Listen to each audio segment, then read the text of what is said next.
ఇక్కడ కూడా ఒక కోడి కూస్తుంది ఇప్పుడు, కొక్కరొక్కో అని. ఆ కోడి పేరేంటి? అభినయ్ దర్శన్. నేనే కోడి, నేను కూస్తున్నా. ఏమని? పశ్చాత్తాపడంరా బాబు, బతుకులు బాగుపడతాయి, క్రీస్తు ప్రభువుల వారి రాజ్యానికి వెళ్తారు, రియలైజ్ అని కూస్తున్నాను. కోడి నేనే. కోడి కూసినప్పుడు పశ్చాత్తాపడ్డాడు పేతురు. సంఘాల్లో సేవకులు వాక్యాన్ని ప్రకటించి ప్రకటించి ప్రకటించి ప్రకటించి ప్రకటించిన సేవకుడు అలసిపోతున్నాడు తప్ప సంఘంలో మాత్రం, క్రైస్తవుల్లో మాత్రం పశ్చాత్తాపం కలగట్లా. పశ్చాత్తాపం అందరికీ కలగదు. మొండుబారిపోయి ఉంటాయి బతుకులు, బీడుబారిపోయి ఉంటాయి జీవితాలు, మనసులు రాళ్ళలాగా మారిపోయి ఉంటాయి. వీళ్ళకు పశ్చాత్తాపం రాదు. మొన్న ఒక మాట నేను విన్నా, సమర్పణను గురించినటువంటి డిస్కషన్లో. ఆ అమ్మాయి బాప్తీసం తీసుకోకుండా చనిపోయింది. ఆ అమ్మాయి ఆత్మసిద్ధమే తీసుకోవటానికి, కానీ శరీరపరంగా సిద్ధపల్లా అనే మాట ఒకటి విన్నా. శరీర సంబంధంగా ఎందుకు సిద్ధపడలేదంటే ఎగ్జామ్స్ ఉన్నాయి. ఏమున్నాయి? ఎగ్జామ్స్ ఉన్నాయి. ఎగ్జామ్స్ అయిపోయాక బాప్తీసం తీసుకోవచ్చు, ఇది తన ఆలోచన. ఎగ్జామ్స్ ఎవరికి? శరీరానికి. ఆ మనసులో మాత్రం బాప్తీసం తీసుకోవాలి అని అనుకుంది. ఇప్పుడు అది కరెక్టా రాంగా? కరెక్టా రాంగా? మనసులో తీసేసుకుంటానే ప్రిపేర్ అయిపోయింది. ఇప్పుడు ఎగ్జామ్స్ అయిపోతాయి 20వ తారీఖున, 21వ తారీఖు ఊరికి వెళ్ళిపోయి అక్కడ బాప్తీసం తీసుకొచ్చి ప్రిపేర్ అయిపోయింది. అంటే she has decided to get baptised, తీసుకోవాలని నిర్ణయం చేసుకుంది. కానీ ఎగ్జామ్స్ ఉన్నాయి కాబట్టి ఎగ్జామ్స్ రాయటానికి వెళ్ళిపోయింది. శరీరం కోసం ఎగ్జామ్స్ రాయటానికి వెళ్ళింది. ఇది రైటా రాంగా?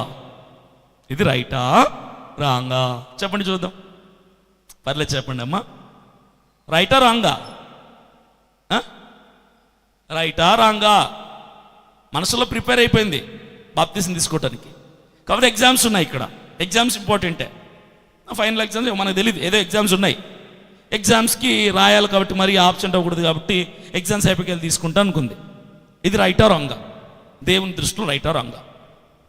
రైటేనా? మీరు రైటే అంటారు, అది తెలిసి మీరు ఇదే వేచ్చ కదా. మీకు ఎగ్జామ్ కావాలి, ఎందుకు? ఉద్యోగం వస్తుంది కాబట్టి. చచ్చిపోతే ఎగ్జామ్ మరికి వస్తుందా? ఎగ్జామ్ రాసావు పోతే?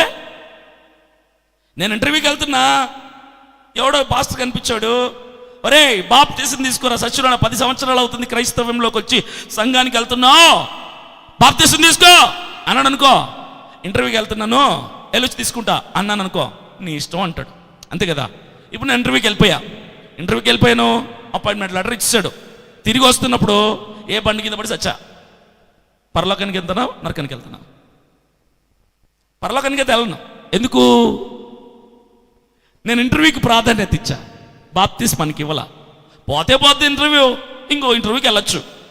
అసలు నేను బతుకుంటే కదా ఇంటర్వ్యూలు వెళ్ళటానికి, ఉద్యోగాలు చేయటానికి అని అన్నీ వదులుకొని ఉన్న పాటున ఎవరైతే బాప్తీసం తీసుకుంటారో వాళ్ళే పరలోకంలో ఉంటారు. ఈ స్ట్రైట్ ఆన్సర్ అంతే. అన్నీ విడిచిపెట్టి ఉన్న పాటున ఎగ్జామ్స్ ఉన్నాయి, గాడిద గుడ్డు ఉంది, ఉద్యోగం ఉంది, ఈరోజు శాలరీ వస్తుంది, ఈరోజు మా అమ్మ వస్తుంది, ఈరోజు మా నాన్న చచ్చాడు, ఇవన్నీ చెప్పకుండా ఉన్న పాటున వెళ్ళి బాప్తీసం తీసుకుంటే అప్పుడు పరలోకానికి వెళ్తాం, ఒకవేళ చస్తే. అంతే తప్ప నువ్వు ఎగ్జామ్స్ ఉన్నాయని, ఇంటర్వ్యూ ఉందని, జాబ్ ఇలాంటి 100 లెక్కలు చెప్తే దేవుడు విండో. ఆ 100 లెక్కలు దేవుడు విండో. ప్రయారిటీ దేనికి ఇస్తున్నావు తెలిసిపోతుంది కదా అక్కడ. నువ్వు ఆత్మకు ప్రయారిటీ ఇస్తే ఉన్న పాటను నీ ఊరికి వెళ్తావో ఇక్కడ తీసుకుంటావు, నీ ఇష్టం.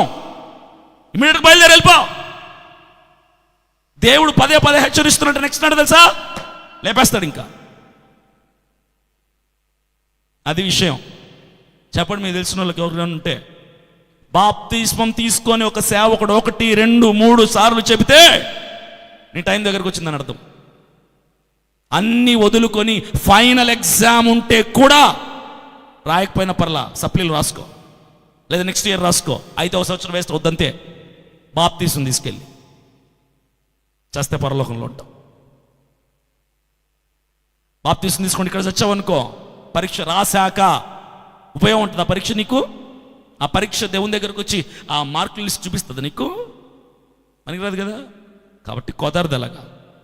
ఒకటే లెక్క, బాప్తిస్మంకి ఏది అడ్డు రాకూడదు, తీసుకోవాలంటే తీసుకోవాలి. మా డాడీ 15 సంవత్సరాలు ఇప్పించాడు నాకు బాప్తిస్మం. ఎందుకు? మా ముగ్గురికి చిన్న వయసులోనే 14 దాటంగానే ఇప్పించారు అంతే. తన్ని ఎందుకు? నా బిడ్డలు పరలోక రాజ్యంలో ఉండాలి. ఇది మొదటి మెట్టు, పరలోకానికి వెళ్ళడం మొదటి అర్హత.